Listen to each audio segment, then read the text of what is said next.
Hello student, आज हम पढ़ेंगे chapter number 2 India during the period of struggle 1206 CE to 1757 CE.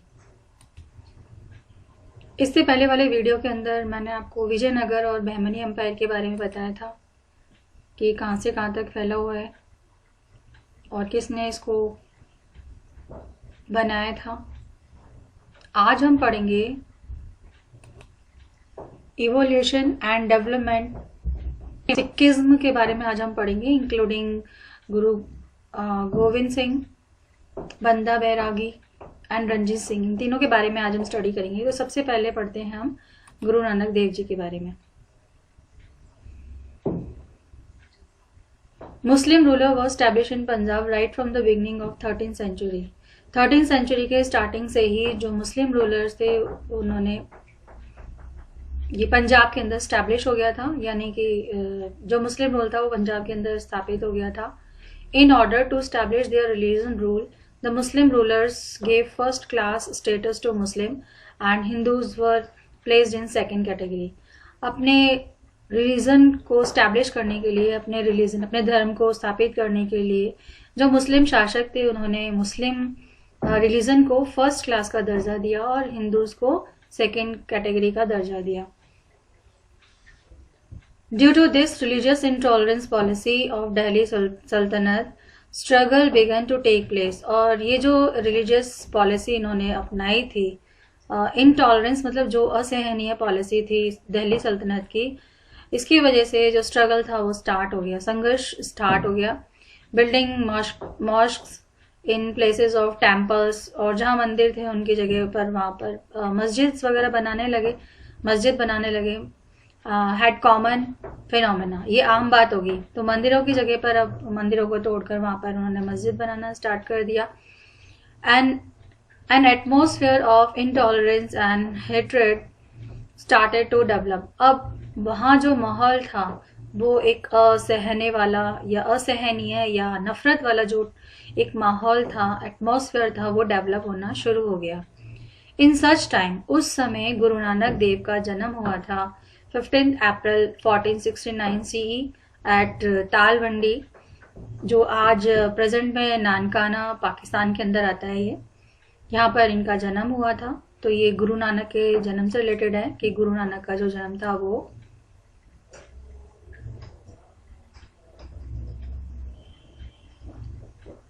ये 15 अप्रैल 1469 eight Talwandi के अंदर हुआ था। और इनकी जो शादी थी वो सुलेखनी से हुई थी शादी। Nanak was incline towards the spiritualism, और जो नानक थे वो एक उनका जो आकर्षण था वो अपने ध्यान केंद्रित, मतलब अपने ध्यान में मग्न रहते थे और जगत से, मतलब जो दुनियादारी है उससे वो दूर ही रहते थे एक तरह से। Nanak travelled across the entire India. Nanak ने पूरी इंडिया के अंदर यात्रा की और उन्होंने स्लोगन दिया, all humans are the same caste. और उन्होंने जो स्लोगन दिया, उनका स्लोगन था कि जितने भी ह्यूमंस हैं वो सभी एक ही कास्ट से बिलोंग करते हैं। These travel initiated by him are called Udasian. और ये जो उन्होंने यात्रा की थी इसको उदासियन के नाम से जाना जाता है। Teaching of Guru Nanak Dev include, और जो गुरु नानक देव की जो टीचिंग थी इनके अंदर इंक्लूड किया गया है बिलीफ इन वन गॉड, यानी कि इन्होंने जो उपदेश दिए थे उसमें इन्होंने कहा था कि भगवान एक है। Importance and worship of name, और महत्व और पूजा जो है इनके नाम की और इनके महत्व की हमें पूजा करनी चाहिए। ग्रेटनेस ऑफ गॉड, नाम के बजाय हमें भगवान को इम्पोर्टेंस देनी चाहिए और जो महानता है भगवान की उसको समझना चाहिए, etcetera. He emphasised on performing pure actions, और इन्होंने जोर दिया कि हर व्यक्ति को शुद्ध कर्म करना चाहिए and perform the work of social reform, और समाज सुधार से रिलेटेड काम करना चाहिए by opposing caste and colour discrimination, और जो कास्ट एंड कलर डिस्क्रिमिनेशन है इसका विरोध करना चाहिए। ही सेड, इन्होंने कहा कि कास्ट डज नॉट मैटर, कि जो जाति है वो कोई मायने नहीं रखती है। When matter is what matter, और मैटर क्या करता है कि एक्शन कैसा है किसी व्यक्ति का, वो किस कास्ट से बिलोंग करता है वो ज्यादा महत्वपूर्ण नहीं है, कि उसने काम क्या किया है वो ज्यादा महत्वपूर्ण है। जापूजी, आरती, रहीराम एंड बारामा, ये इनके फेमस कंपोजिशन थे, ये इन्होंने लिखे थे, किताबें हैं इनकी, जापूजी, आरती, रहीराम और बारामा। एंड हिज फेमस कंपोजिशन, ये इनके फेमस कंपोजिशन थे। ही फाउंडेड सिखिज्म, और इन्होंने सिखिज्म धर्म की स्थापना की। And made his place among the leading religious, और इन्होंने सिखिज्म को एक लीडिंग महत्वपूर्ण धर्म बनाया।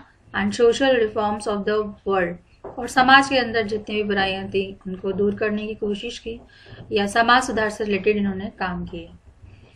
Guru Angad, who was the disciple of Guru Nanak, और जो गुरु अंगद थे ये गुरु नानक के शिष्य थे।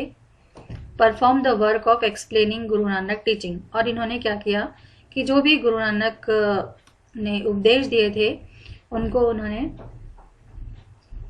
एक किताब के अंदर लिखा। For this he develop the Gurmukhi script, और इसके लिए उन्होंने गुरुमुखी स्क्रिप्ट को डेवलप किया। And compose Vani of Guru Nanak, और इन्होंने गुरुवाणी किताब के रूप में इन्होंने वाणी ऑफ गुरु नानक को कंपोज किया। He perform many other important work, और गुरु अंगद ने बहुत सारे इम्पॉर्टेंट काम किए थे, जैसे कि मजियान, विच वर द सेंटर ऑफ सत्संग प्रीचिंग। इन्होंने मजियान को स्टैब्लिश किया, जो कि सेंटर हुआ करता था सत्संग का, और इसके अलावा लंगर system and कंप्लीलेशंस of Guru Granth Sahib, यानी कंप्लीशन मतलब कि इन्होंने गुरु ग्रंथ साहिब जो था उसको कंप्लीट करा, एटसेट्रा। तो सबसे पहले गुरु नानक देव आए, देन उसके बाद इनके शिष्य थे गुरु अंगद, फिर गुरु अंगद के बाद आए, गुरु अंगद की जो डेथ थी वो हुई 1552 CE on the bank of river बीज। फिर इनके बाद आए इनके शिष्य जिनका नाम था अमरदास। तो अमरदास इनके शिष्य थे, और फिर ये नए गुरु बने के बाद थर्ड नंबर के गुरु अमरदास हो गए। He implemented the langar system and manje system as rigid way, और इन्होंने जो पहले जो मंजे सिस्टम और ये जो लंगर सिस्टम था जो कि गुरु अंगद जी ने स्टार्ट किया था, इसको इन्होंने रिजिड कर दिया, मतलब एक तरह से उसको कठोर कर दिया कि ये तो होना ही चाहिए। Declare Baisakhi as a festival, और साथ ही में उन्होंने जो बैसाखी था उसको एक फेस्टिवल बना दिया, त्योहार बनाया। एंड अपोज सती सिस्टम, और सती सिस्टम का इन्होंने विरोध किया। Emperor Akbar also came to visit him, और जो एम्परर अकबर थे वो इनके पास आए, और वो जो जगह थी जहां पर ये मिले थे वो था गोइंडवाल।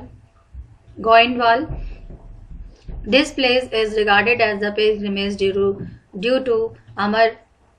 टू गुरु अमरदास, और जहां पर अकबर एम्परर से मिले थे गोइंदवाल में, और ये जो जगह थी ये क्या बन गई, ये यादगार बन गई एक तीर्थ स्थान के रूप में, क्योंकि गुरु अमरदास वहां रहते थे इस वजह से।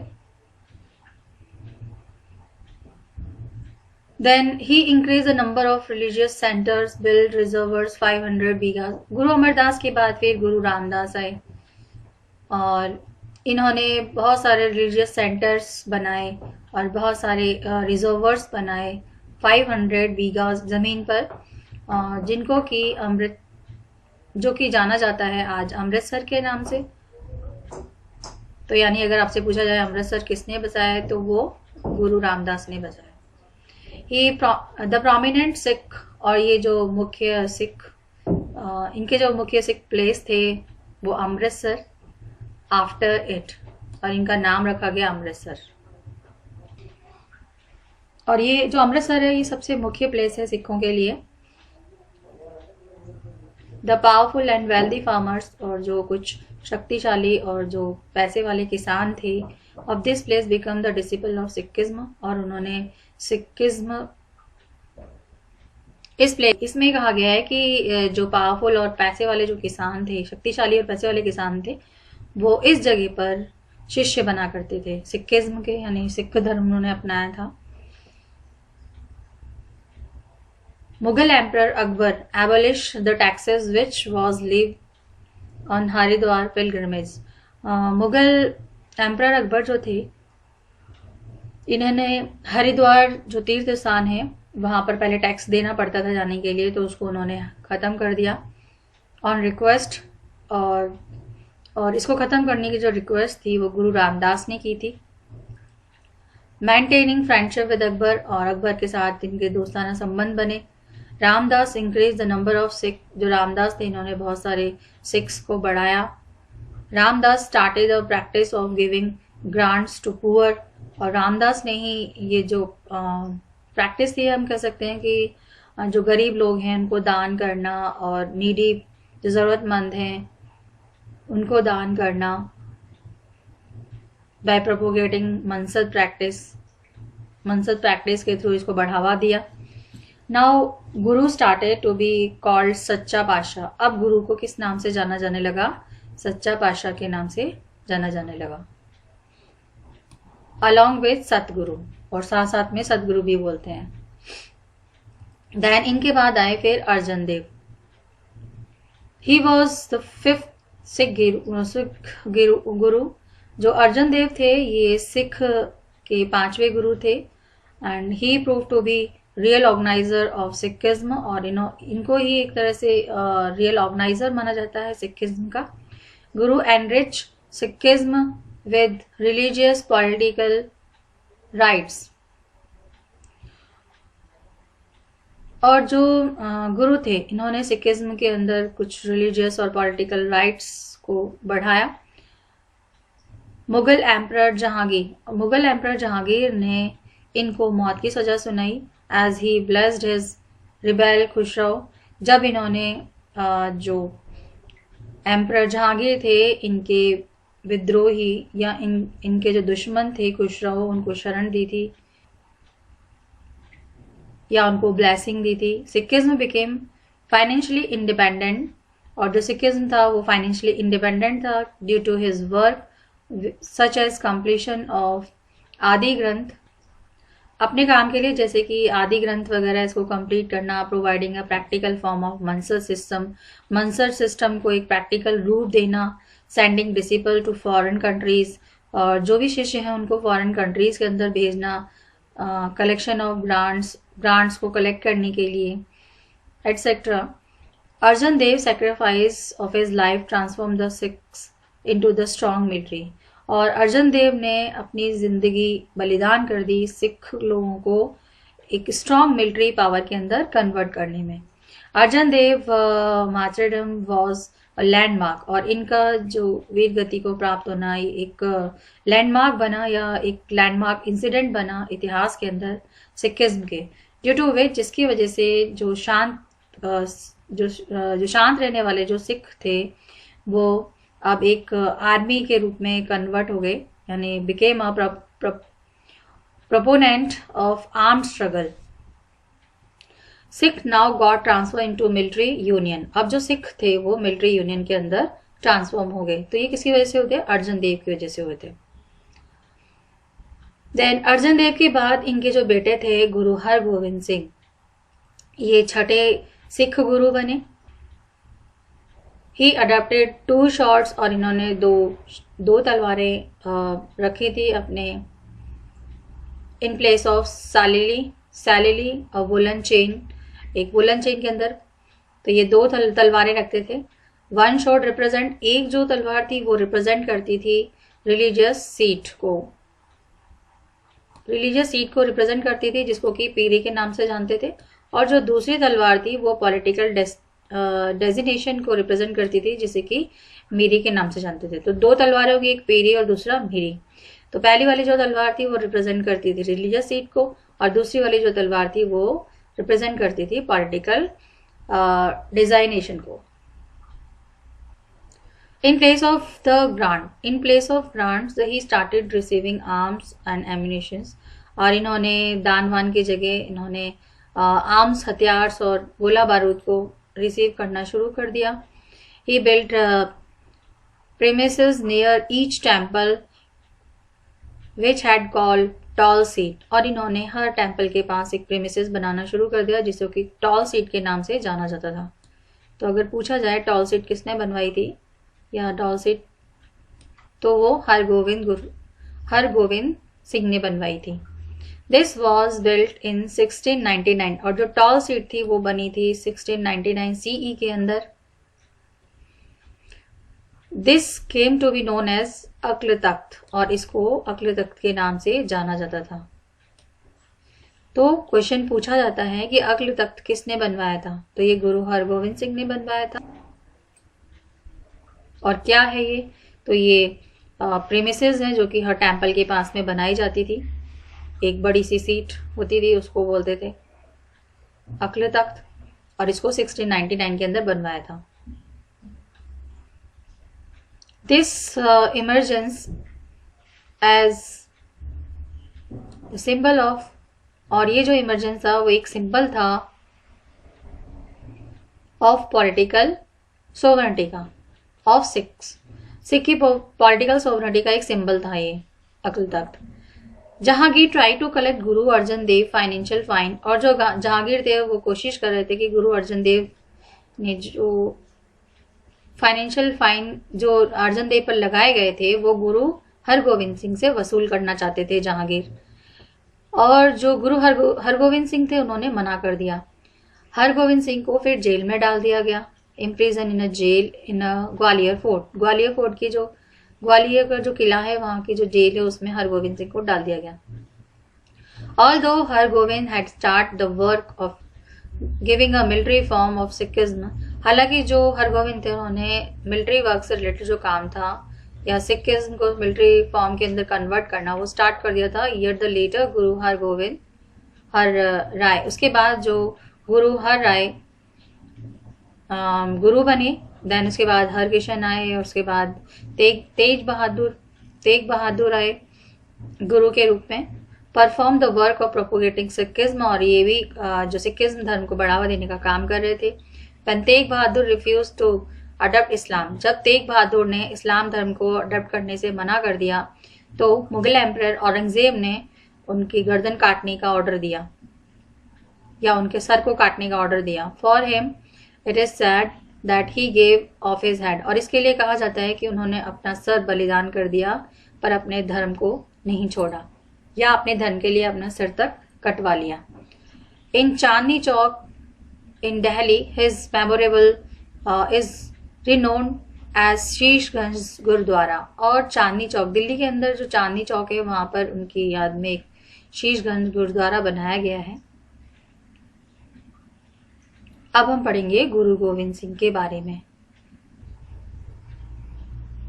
He was a son of Guru Tegh Bahadur, ये गुरु गोविंद सिंह जो थे वो तेग बहादुर के बेटे थे और ये 10वीं और लास्ट गुरु थे सिखों के। ही डेवलप ट्रेनिंग सेंटर, इन्होंने ट्रेनिंग सेंटर्स को डेवलप किया जिससे कि वो आर्म और हथियार और गोला बारूद की ट्रेनिंग दे सकें और जो औरंगजेब हैं उनके अत्याचारों का विरोध कर सके जो वो पंजाब पर कर रहे थे। By this the Sikh society, और इससे क्या हुआ, जो सिख सोसाइटी है वो काफ़ी स्ट्रांग और कैपेबल हो गई। ये डिफीटेड द सूबेदार ऑफ लाहौर, इन्होंने लाहौर के सूबेदार को जो बैटल ऑफ नदौन की जो लड़ाई थी उसमें लाहौर के सूबेदार को इन्होंने हरा दिया। ही स्टैब्लिश द खालसा ऑर्डर, इन्होंने खालसा ऑर्डर को स्टैब्लिश किया इन 1699 CE के अंदर टू ऑर्गेनाइज सिख, जिससे कि वो सिखों को ऑर्गेनाइज कर सकें। रिमूवल देयर एवल्स, और उनकी जो अंदर बुराइयां हैं उनको ख़त्म कर सकें, हटा सकें। इंस्पायर्ड देम, और उनको प्रेरित करें with renew vigour and Vitality, कि उनके अंदर से वापस से उत्साह और ताजगी वापस से आ जाए और उसी उत्साह के साथ वो अपना ये जो काम है उसको पूरा कर सकें। बुराइयों को त्याग करके अ न्यू प्रैक्टिस ऑफ पंच प्यारे, और इन्होंने एक नई प्रैक्टिस स्टार्ट की, पंच प्यारे, पाहुल जिसे कि चरणामृत कहा जाता है, एंड अमृत चखना। तो 3 चीजें आ गई इसमें, पंच प्यारे, पाहुल और अमृत चखना।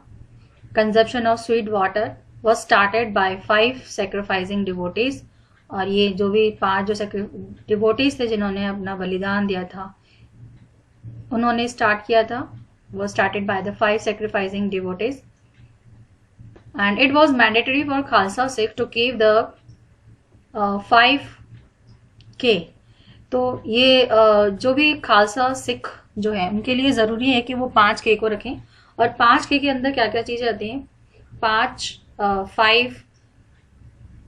ककरास। तो इनमें क्या क्या चीजें आती है 5 ककरास के अंदर, कड़ा, केश, कच्छ, किरपान और कंगा। ये 5 चीजें उनके पास होना चाहिए। Due to possibilities of war, और वॉर की पॉसिबिलिटीज की वजह से मुगल एम्परर औरंगजेब के साथ इन्होंने मिलिट्री सेंटर खोल दिए आनंदपुर के अंदर, आनंदपुर साहिब में, इन 1699 CE में। Guru Gobind Singh continued to reform the Sikh, और जो गुरु गोविंद सिंह थे वो लगातार कोशिश सिखों के अंदर सुधार लाने की कोशिश करते रहे, by keeping the idols of religious freedom, और उनके अंदर एक आदर्श लाके रिलीजियस फ्रीडम, धार्मिक स्वतंत्रता से रिलेटेड, एंड नेशनल यूनिटी यानी राष्ट्रीय एकता को उन्होंने प्रायोरिटी दी। ड्यू टू प्रायोरिटी मतलब प्राथमिकता दी, तो ये इन्होंने आदर्श जो भी थे रिलीजियस फ्रीडम और साथ में नेशनल यूनिटी, इनको प्रायोरिटी दी थी इन्होंने। And due to Mughal invasion, क्योंकि जो मुगल्स थे उन्होंने आक्रमण कर दिया 1705 CE के अंदर, उनको आनंदपुर छोड़ के जाना पड़ा। Both his son named Zorawar Singh and Fateh Singh were imprison, और इनके 2 बेटे जिनका नाम जोरावर सिंह और फतेह सिंह थे, इनको बंदी बना लिया गया और इनको जिंदा दीवाल के अंदर, जो सरहिंद फोर्ट है वहाँ, उसकी जो किला है उसमें उसके दीवार के अंदर इनको जिंदा चुनवा दिया गया, as they refuse to convert their religion, क्योंकि जोरावर सिंह और फतेह सिंह ने अपने धर्म को बदलने से मना कर दिया था। इस वजह से जो औरंगजेब था उसने इनके दोनों बेटों को दीवार में जिंदा चुनवा दिया। हिज अदर 2 सन, इनके 2 और बेटे थे जिनका नाम था अजीत सिंह और झुंझर सिंह। ये वीर गति को प्राप्त हुए जब ये लड़ाई लड़ रहे थे चामकोर की। इन स्ट्रगल ऑफ कुंद्रन, और जब कुंद्रन की स्ट्रगल चल रहा था तो 40 सिख थे वो वीर गति को प्राप्त हुए। दे वर कॉल्ड मुक्ताज, और इनको मुक्ताज कहा जाता है। और जिस जगह पर ये लोग वीर गति को प्राप्त हुए तो उसको मुक्तासर कहा जाता था। फाइनली गुरु गोविंद सिंह रीच तालाबंदी, और फिर अंत में जो गुरु गोविंद सिंह थे वो तालाबंदी पहुंचे फ्रॉम आनंदपुर से, where he remain busy in composing literary work, जहां पर वो लिटरेरी वर्क को करते रहे 1 साल तक।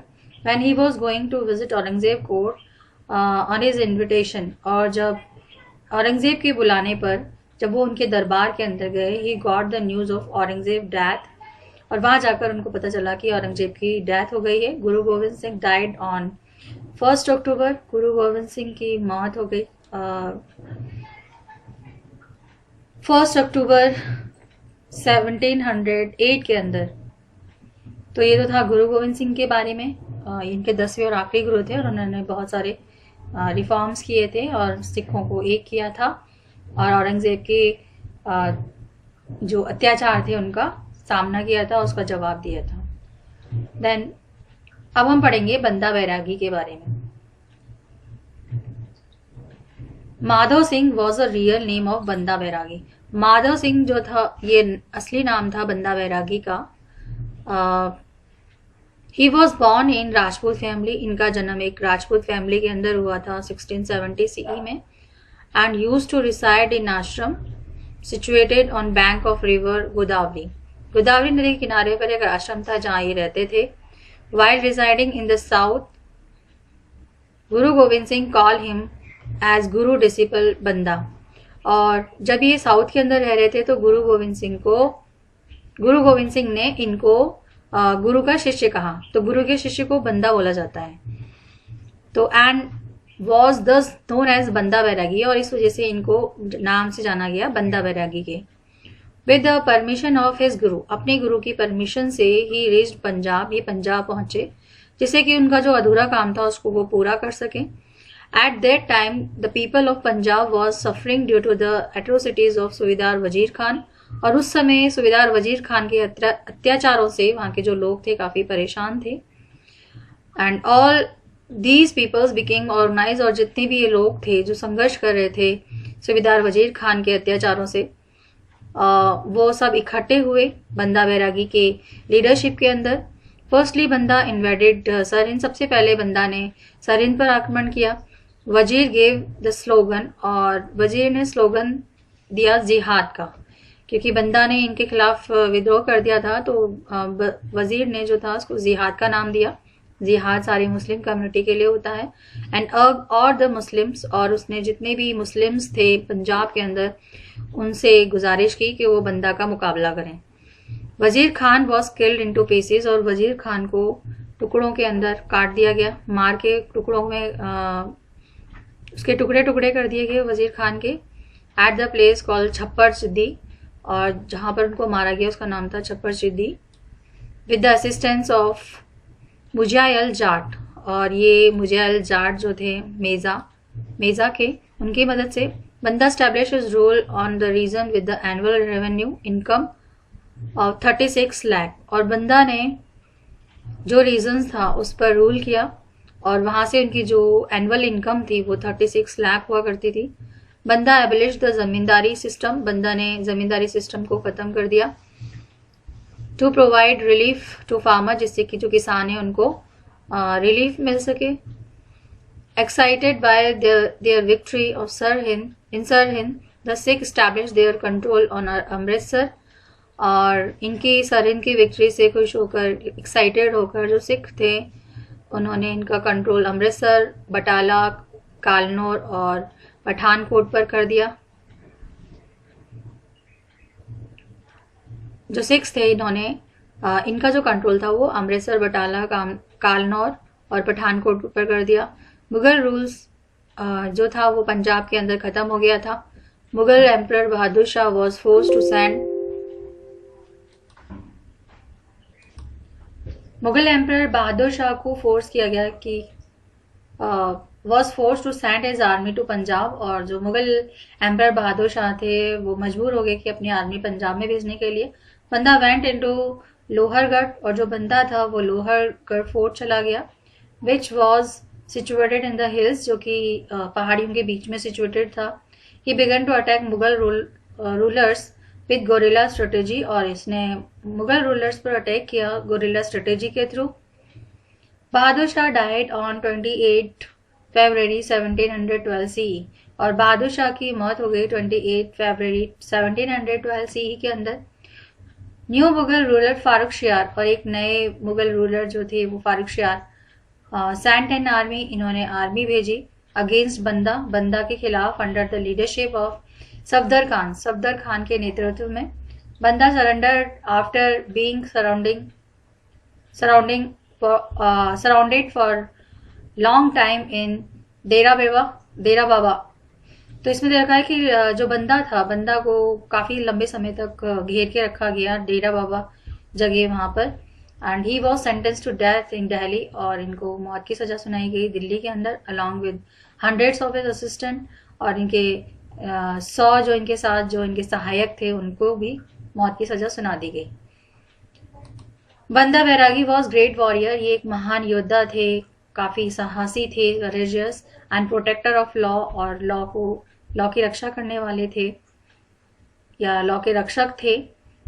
ही bravely confronted Mughals and infused new vitality among the Sikhs, और इन्होंने बड़ी बहादुरी के साथ मुगल्स का सामना किया और सिखों के अंदर एक नया उत्साह भरा।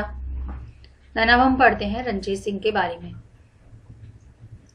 Ranjit Singh was born on 13 November. Ranjit Singh का जन्म 13 नवंबर को हुआ था ऑन 1780 इन गुर्जनवाला के अंदर। इनके जो ग्रैंडफादर थे, इनका नाम था सरदार चरत सिंह।